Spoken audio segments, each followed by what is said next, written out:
Hay varios países en el mundo que viven en monarquías. Para algunos puede parecer anacrónico que se conserve la nobleza, mientras que otros argumentan que sirve a la unidad de la nación. Te invitamos a conocer algunas curiosidades del mundo de los reyes y princesas y a averiguar su influencia en las sociedades actuales. Antes, un anuncio. Ya está a la venta nuestro primer libro. Para comprarlo, busca el link en la descripción de este video. Desde que Barbados se transformó en república en 2021, quedan en el planeta 43 países que se organizan políticamente por medio de una monarquía. ¿Qué significa esto? Con ese nombre están agrupadas distintas realidades, pero lo que comparten es que el jefe de Estado es justamente un monarca, casi siempre un cargo hereditario y vitalicio. A nivel filosófico, se solía considerar que el poder de los reyes venía directamente de Dios, y allí se justificaba la existencia de la realeza. En algunos casos, el poder de los reyes es simbólico o ceremonial, pero no conservan poder político como sucedía hace unos siglos. En otros, en cambio, los monarcas son también jefes de gobierno y conducen los destinos de sus países. Es el caso de Brunei, en donde el sultán es jefe de Estado, primer ministro, canciller, ministro de Defensa y de Finanzas. Más aún, según la propia constitución del país, el sultán no puede hacer ningún mal a título personal u oficial. Allí se estipula que jamás será responsable de ningún procedimiento ante un tribunal.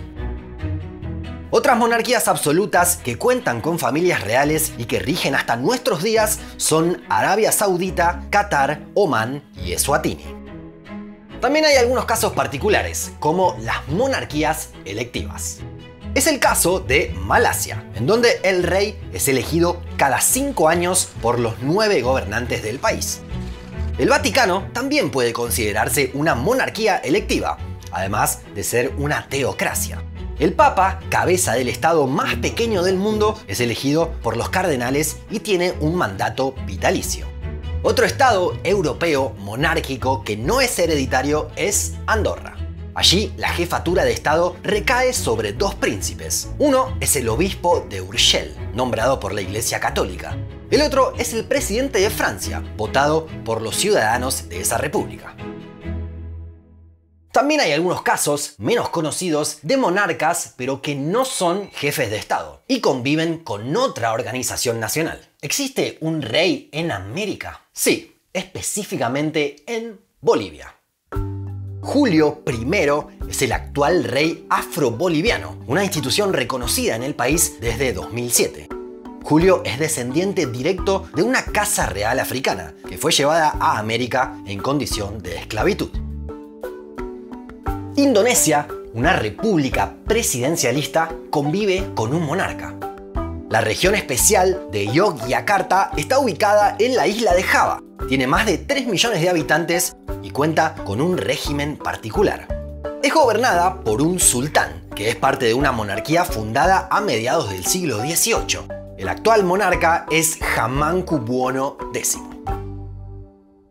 Más allá de estos casos particulares, la mayoría de las monarquías actuales evolucionaron con respecto a lo que sucedía hace unos siglos. En las monarquías parlamentarias, los reyes son jefes de Estado, pero no de gobierno. Es decir, las decisiones ejecutivas recaen en otras personas, casi siempre elegidas por el voto popular. Japón cuenta con la monarquía más antigua de las que están vigentes. El emperador Naruhito, que llegó al poder en 2019, forma parte de una dinastía que se cree se remonta más de 2600 años hacia atrás. Pero la figura de los reyes en general no es solo decorativa. Con la muerte de Isabel II pudimos ver la importancia que los británicos le dieron, con eternas filas para rendirle homenaje y distintas muestras de afecto y respeto. No solo se trata de una cuestión cultural allí. Cada semana, Isabel se reunía con el primer ministro, encargado de conducir el gobierno, quien le informaba las novedades. El contenido de esos encuentros no trascendía a la prensa. La costumbre, claro, se mantiene con el actual monarca, quien no solo reina en el Reino Unido, sino también es jefe de Estado en estos 14 países. Aunque en la práctica no sucede, cuenta con una gran cantidad de prerrogativas. Por ejemplo, en teoría tiene poder para nombrar ministros, declarar la guerra y ratificar tratados. También es jefe de las Fuerzas Armadas del país. Más aún, el derecho británico considera que el soberano no puede hacer nada malo, por lo que no puede ser procesado ni arrestado por delitos. Esto funciona así en el Reino Unido, uno de los pocos países que no tiene una constitución.